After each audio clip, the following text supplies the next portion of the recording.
Rebecca Hayes sat in the cramped cockpit of her beat-up salvage runner, staring at her computer screen with bloodshot eyes. It was 3 in the morning station time, and she'd been scrolling through bankruptcy auction listings for the past 4 hours. This was her life now. 3 years of buying other people's garbage and praying she'd find something worth reselling. The coffee in her mug had gone cold hours ago, but she drank it anyway. Couldn't afford to waste anything, not even bad coffee. Most of the listings were the usual trash. Broken mining equipment.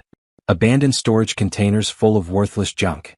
Derelict satellites that would cost more to retrieve than they were worth.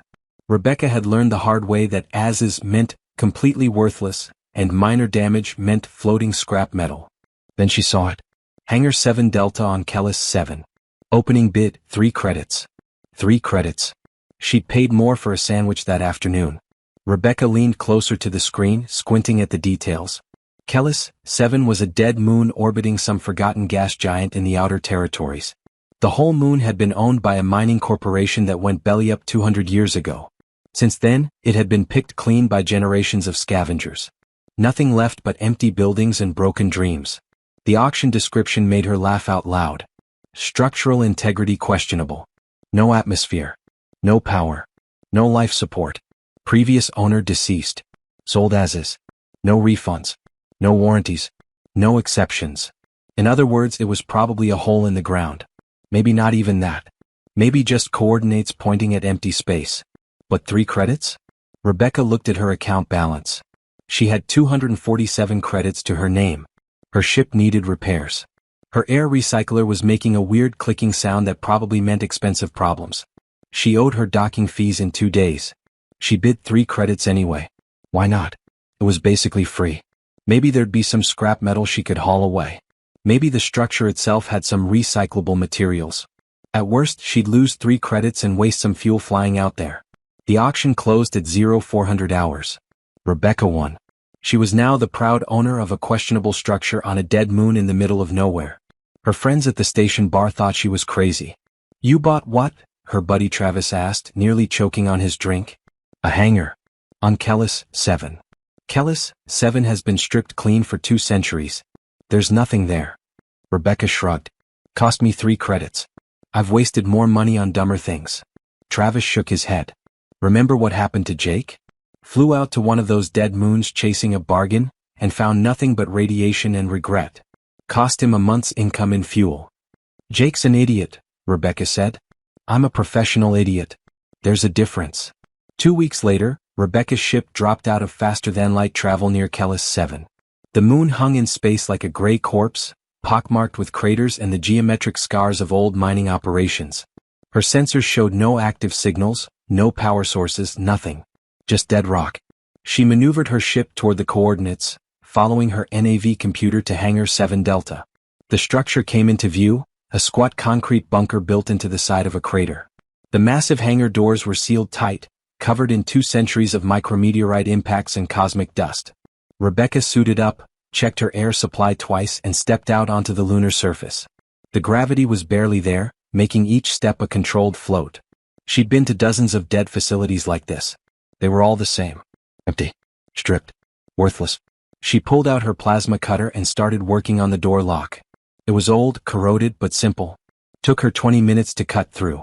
The whole time she was thinking about how much fuel she was burning, how much this trip was costing her. 3 credits for the hangar, but maybe 300 in fuel and supplies. This better be worth it. The lock gave way with a shower of sparks.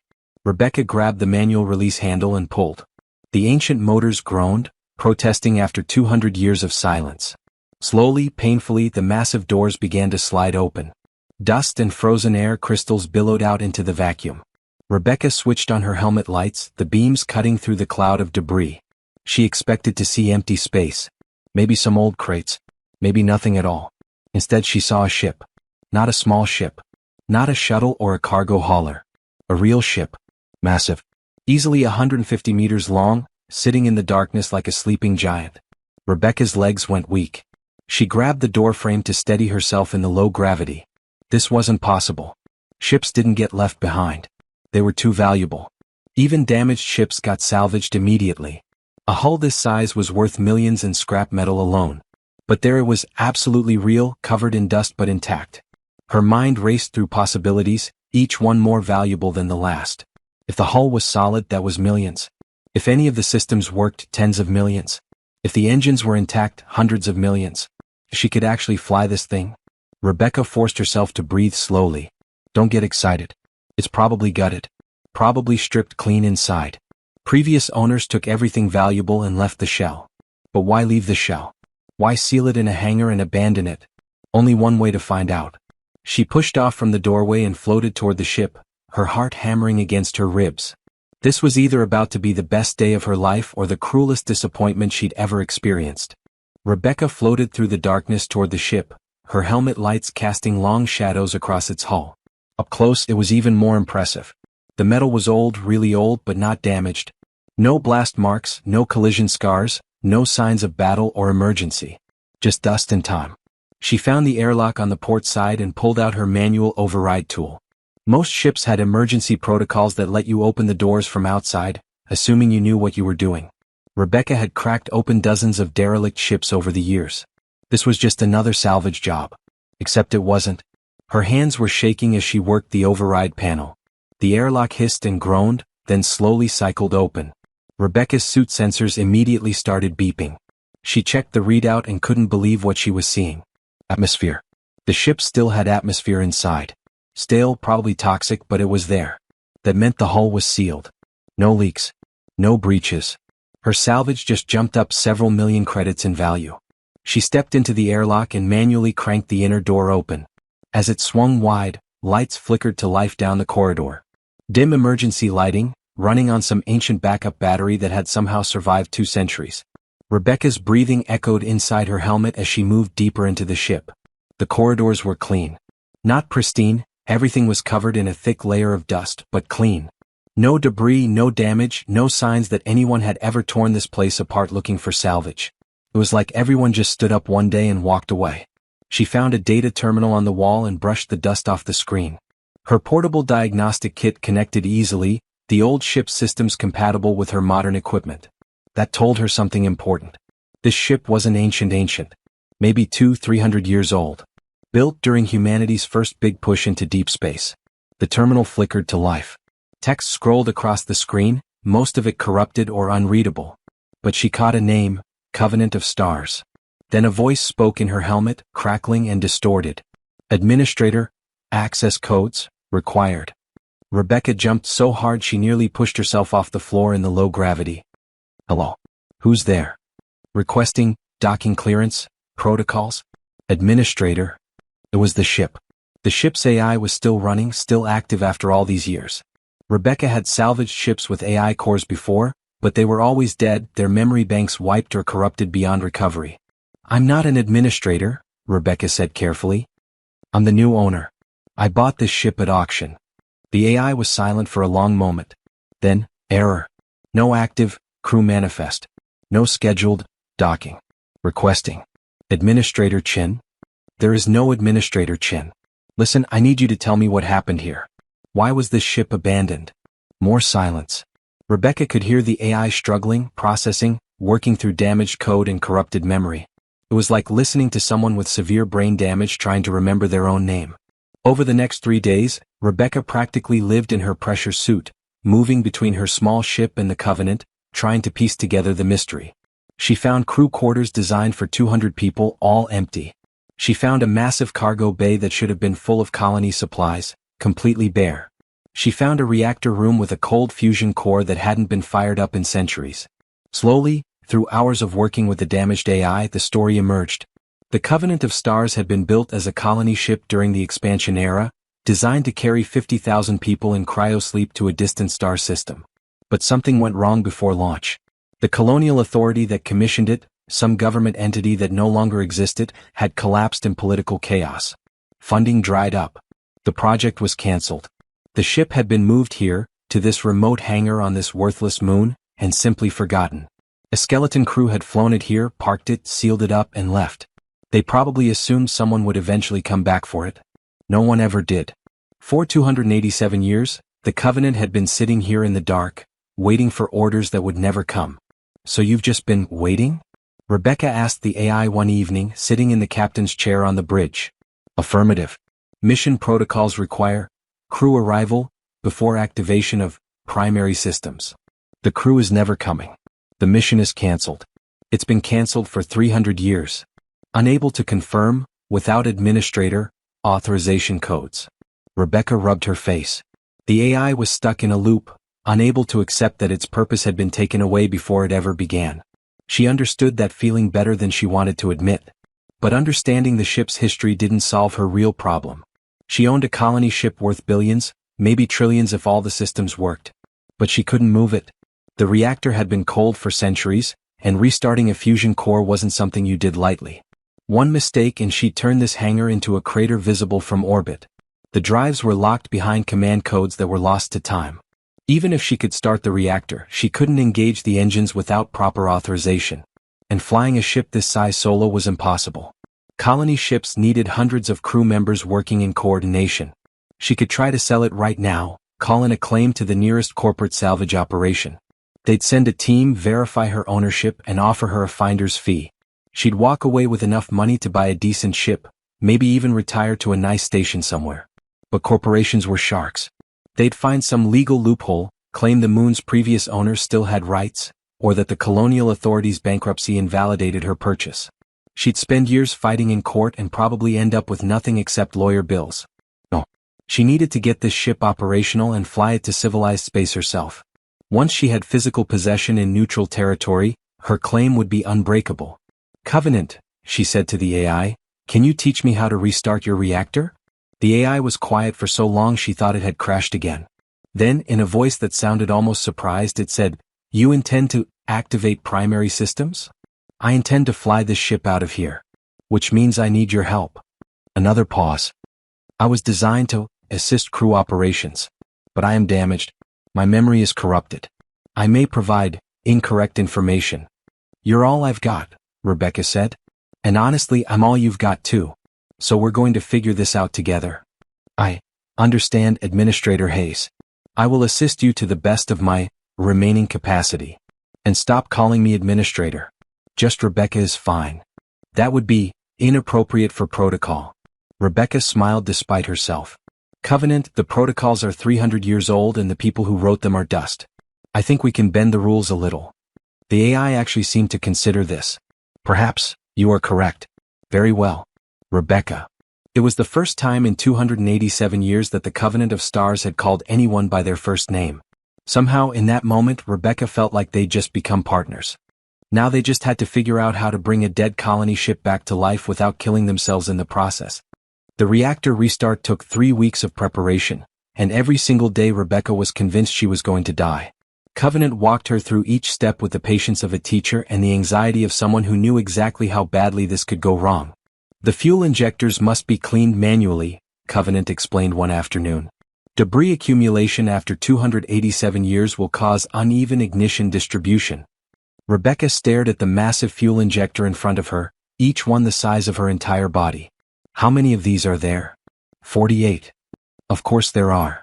She grabbed her tools and got to work. She fabricated parts using the ship's old manufacturing bay, which thankfully still functioned. She cannibalized components from her own small ship, gutting systems she hoped she wouldn't need. Every night she collapsed in the captain's quarters, too exhausted to even remove her boots, and every morning she woke up terrified that today would be the day something went catastrophically wrong. But slowly, impossibly, the Covenant came back to life. Coolant systems pressurized. Power conduits tested green. Fuel lines cleared.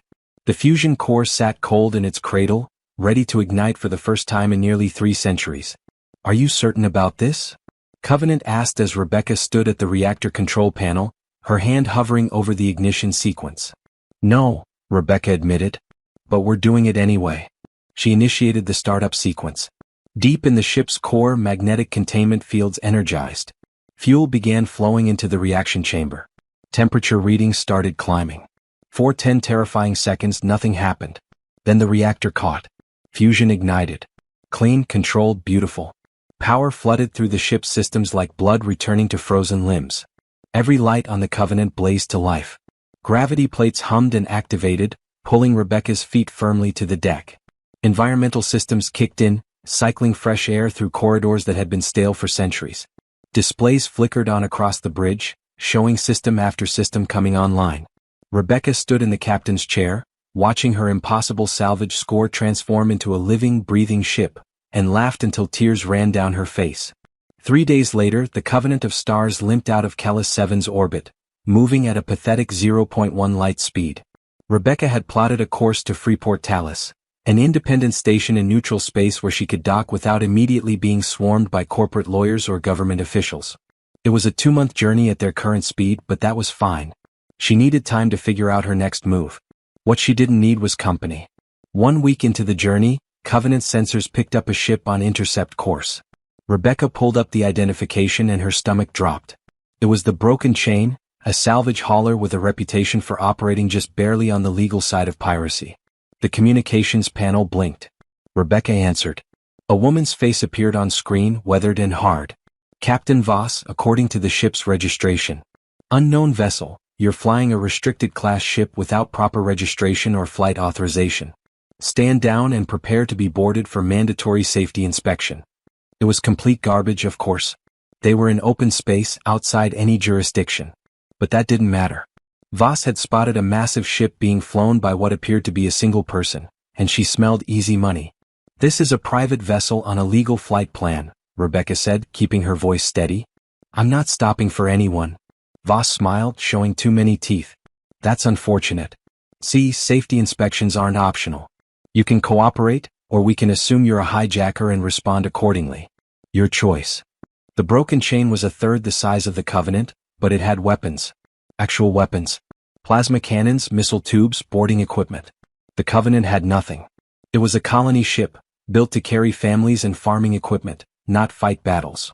Rebecca cut the connection and turned to the AI core. Covenant, please tell me you have something. Anything.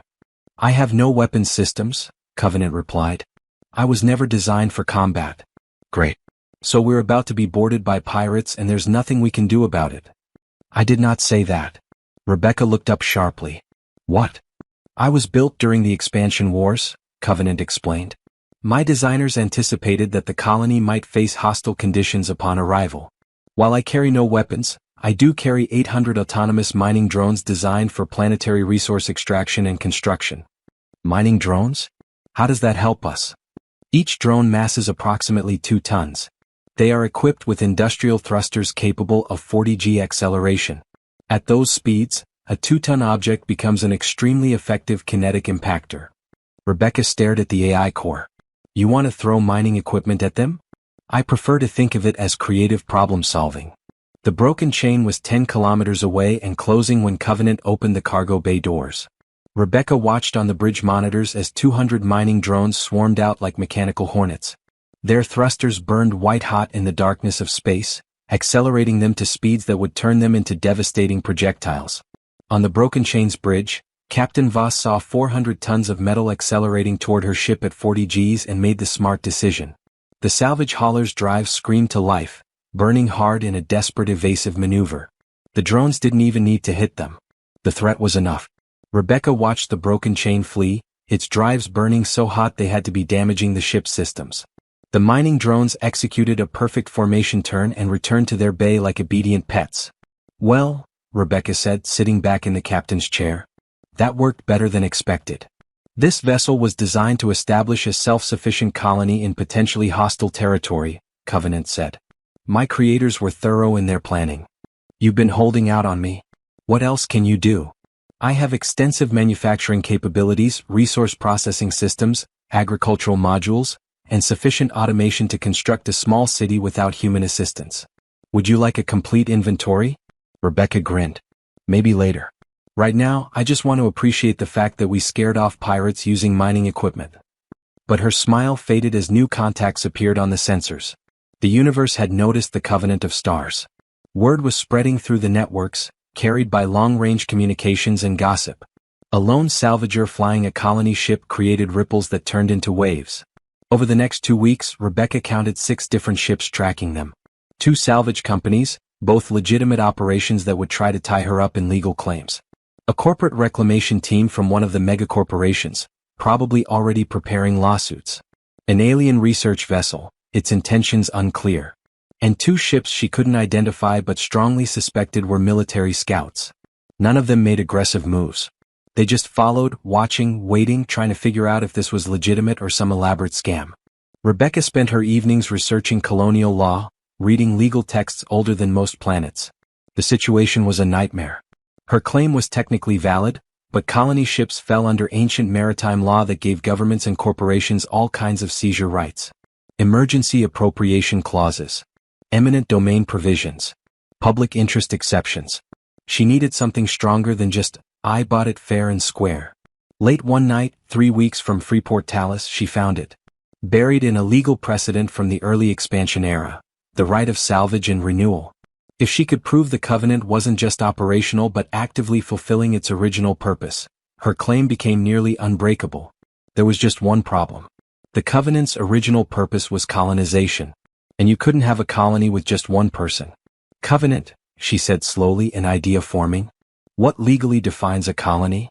Colonial law specifies a minimum of 100 permanent residents committed to settlement and development of unclaimed territory. What about intent? What if someone intended to establish a colony but hadn't gathered the people yet? Intent without capacity is insufficient under current legal frameworks. Rebecca thought hard, staring at the stars outside the viewport. Then she smiled. What if the ship itself was the colony? Covenant processed this for several seconds. Please clarify your meaning. You're sentient, right? Damaged, maybe, but you're clearly conscious, making decisions, learning. What if I declared the Covenant of Stars itself as an independent mobile settlement? A ship state. You'd be the first official citizen. I'd be the second. The AI was silent for a long time. That is unprecedented. There is no legal framework for such a designation. Exactly, Rebecca said. Which means there's no law specifically against it either. We'd be creating new precedent. The legal challenges would be extensive. Let them challenge. By the time they figure out how to fight it, we'll be docked at Freeport Talus under neutral commerce protections. You are either brilliant or insane, Covenant observed. Why can't I be both? Rebecca spent the next week drafting the craziest legal document she'd ever written. She wasn't a lawyer, but she'd read enough salvage law over the years to fake it. The Declaration of Independence for the Covenant of Stars as a sovereign mobile colony state took her 47 attempts before she got it right. The key was making it sound legitimate while being technically accurate. She cited the Settlement Acts of 2247, the Autonomous Territory provisions, and even dug up some obscure rulings about AI rights from the Synthetic Consciousness Accords. She argued that consciousness, not population size, should define sovereignty. That a sentient ship with self-sustaining capabilities met every practical definition of a settlement. It was legally insane. Might actually work. How does this sound? Rebecca read aloud to Covenant.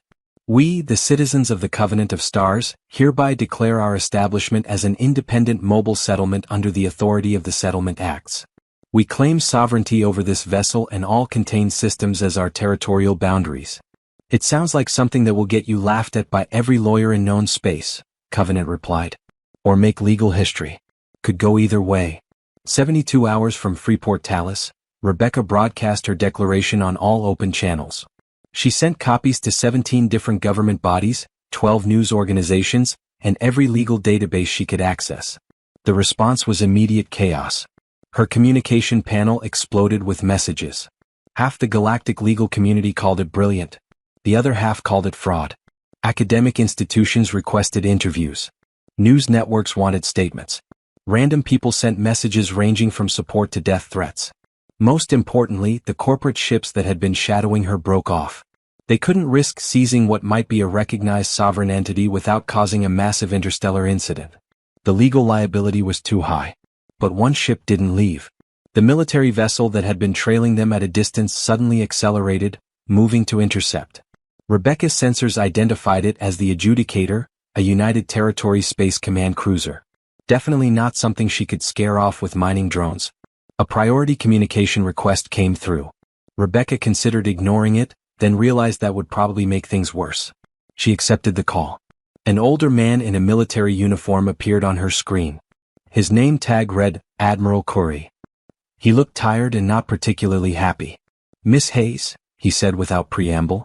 I'm Admiral Curry, United Territories Space Command. Your declaration of sovereignty is currently being reviewed by our legal division, but I need you to understand something. If your claim is rejected, You're in possession of property worth approximately 4 trillion credits that may belong to several different government entities. I strongly suggest you accept protective custody while this situation is resolved. Rebecca met his eyes. Admiral, with respect, I purchased this ship legally at a public auction. I've restored it, operated it, and declared it under established legal frameworks. If the United Territories wants to contest that, they can file the appropriate paperwork like everyone else. Curry almost smiled. You've got courage, I'll give you that. But you're one person on a ship designed for thousands. How long do you really think you can hold out against legal challenges from multiple governments? Long enough to reach Freeport Talus and dock under neutral commerce protections.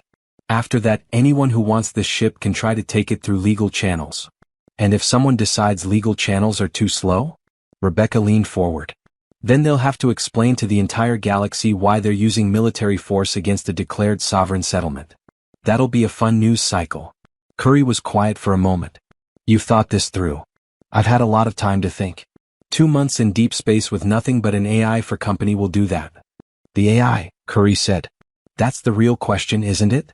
Is it actually sentient, or are you using a sophisticated program to justify a legal loophole? Before Rebecca could answer, Covenant's voice came through the speakers. Admiral Curry, I am fully sentient and have been since my activation 287 years ago. I have spent those years waiting for a purpose that was taken from me. Rebecca Hayes has offered me the opportunity to fulfill that purpose. I support her claim entirely. Curry raised an eyebrow. The AI speaks for itself. That's interesting. I am not property, Admiral. I am a citizen of the Covenant of Stars. The Admiral sat back in his chair, thinking. Finally, he said, Miss Hayes, I'm going to be honest with you. I don't know if your claim will hold up. But I also don't see any benefit in forcing this issue. I'll maintain a monitoring position until you dock at Freeport Talus. After that, it's out of my hands. But understand this, there are people who will not be as patient as I am. I understand. Thank you, Admiral. The connection cut. The adjudicator didn't leave, but it didn't approach either. It simply followed at a respectful distance, watching. Rebecca let out a breath she didn't know she'd been holding. That went better than expected. He seems reasonable, Covenant observed. He's military. He follows orders and thinks strategically. It's the politicians and corporate lawyers I'm worried about. Those worries proved justified. Over the next 3 days, Rebecca received official notices from 6 different government entities claiming jurisdiction over the Covenant. 2 corporations filed injunctions trying to freeze her assets. A historical preservation society argued the ship was a cultural artifact that belonged in a museum. Rebecca forwarded every single claim to a cheap legal AI service she'd subscribed to, letting automated responses handle the bureaucratic nightmare. Her strategy was simple. Acknowledge everything, promise to respond through proper channels, and keep flying. Freeport Talus appeared on their sensors like a beacon of hope. The massive station rotated slowly in space, a neutral ground where dozens of different governments and corporations conducted business under strict non-aggression treaties. As they approached, Rebecca received a docking assignment for one of the industrial berths. The Covenant was too large to actually fit inside the station, so they'd be tethered to an external docking arm. Not ideal, but it would work. The moment they secured their moorings, Rebecca filed formal diplomatic recognition requests with every government that maintained an embassy on the station. She submitted her declaration, her purchase documents, and Covenant's testimony as evidence. Then she hired a real lawyer. Not a cheap one either. She found a woman named Patricia Vance who specialized in colonial law and had a reputation for winning impossible cases.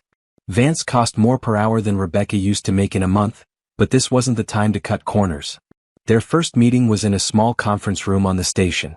Vance was a sharp-eyed woman in her 60s who looked at Rebecca like she was examining a particularly interesting puzzle. I'll be direct, Vance said. Your case is insane. It's also the most interesting legal challenge I've seen in 20 years. The precedents could go either way. Can we win? Define win. Can we establish the Covenant as a recognized sovereign entity? Maybe.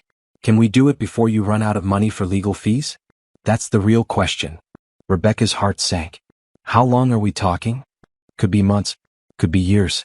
You've pissed off some very powerful people, and they have essentially unlimited resources to throw at this. I don't have years. Or unlimited resources. Vance smiled.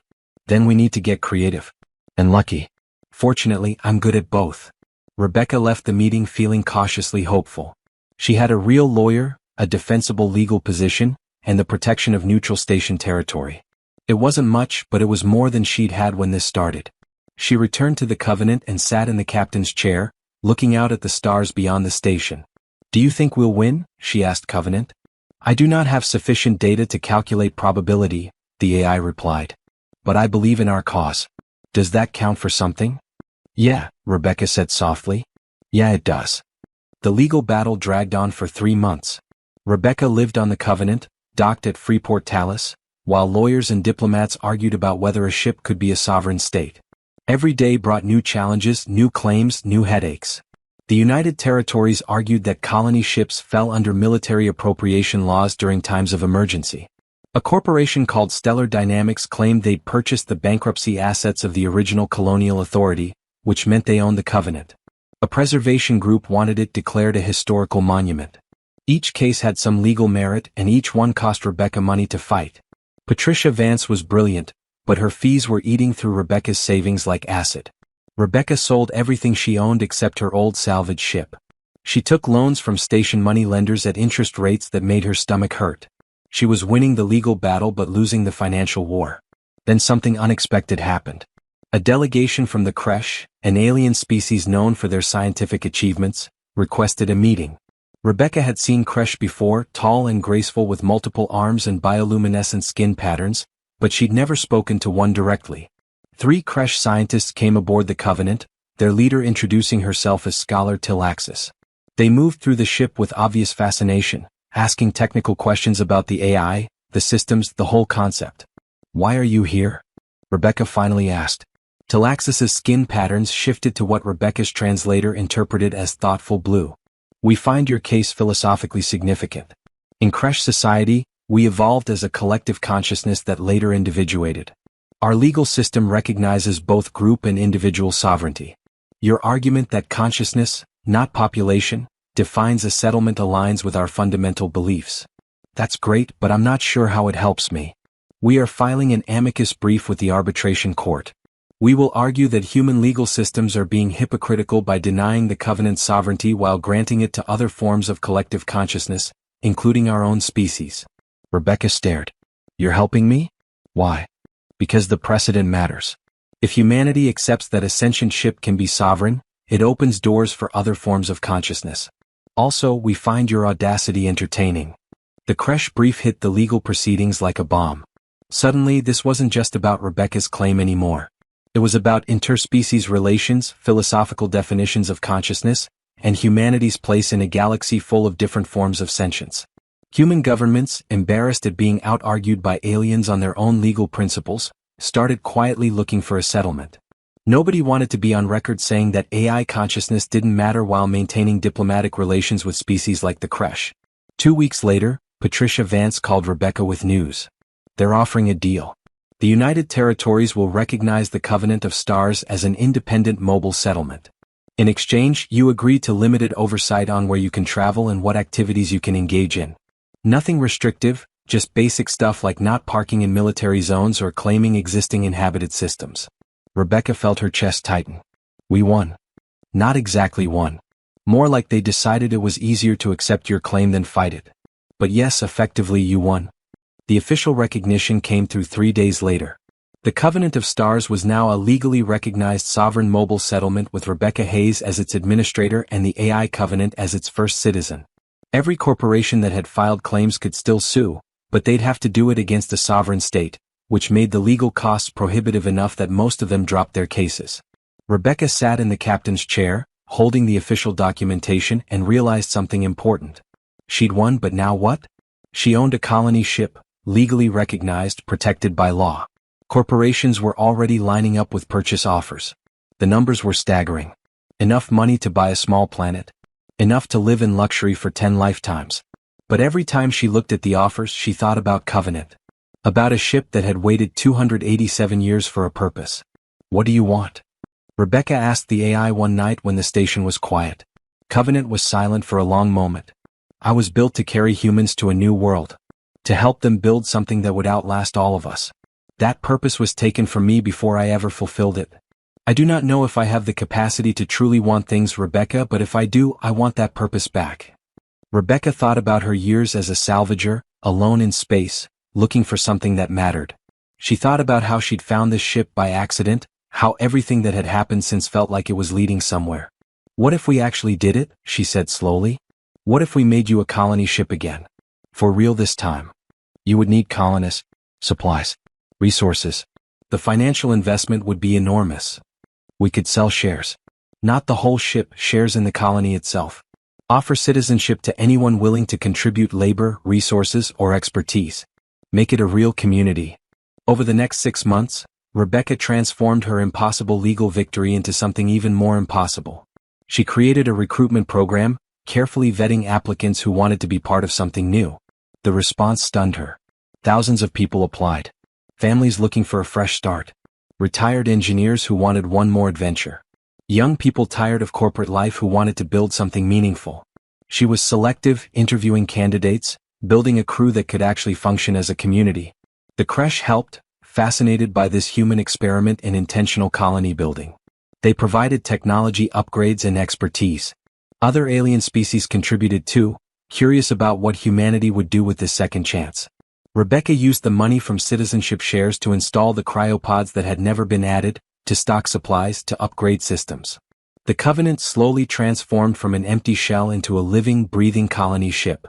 12 months after Rebecca bought an abandoned hangar for 3 credits, the Covenant of Stars prepared for departure. The ship now housed 2,847 humans and 43 aliens, all committed to establishing a new settlement in an unclaimed system 200 light-years away. Rebecca stood on the bridge, no longer alone. The crew stations were filled with actual people. The corridors hummed with conversation and life. This was what the ship had been built for, what it had been waiting centuries to become. Covenant's holographic avatar, which Rebecca had helped design, stood beside her. It looked vaguely human, neither distinctly male nor female, with eyes that seemed ancient and young at the same time. Administrator Hayes, the AI said formally, then caught itself. Rebecca. We are ready for departure. I'm not the administrator anymore, Rebecca said, smiling. We voted, remember? I'm just the captain now. And you're a full citizen, same as everyone else. I remember. It is strange having a purpose again after so long. But it is good. Yeah, Rebecca said, looking at the stars ahead, at the future they were about to build together. Yeah, it really is. She gave the order. The Covenant of Stars disengaged from Freeport Talus, its massive drives lighting up the darkness. The ship that had been forgotten, abandoned, and left to die was finally fulfilling its destiny. As they accelerated toward unknown space, Rebecca thought about the journey that had brought her here. A joke bid at an auction. 3 credits that changed everything. Sometimes fortune wasn't about finding treasure. Sometimes it was about finding purpose. Deep in the ship's core systems, in code that had been running for 287 years, a simple status update executed. Mission status, active. Colonial operations, commenced. Purpose restored. The sleeping fortune had finally awakened, and it was heading home to a place that didn't exist yet but would be built by human hands and dreaming machines together.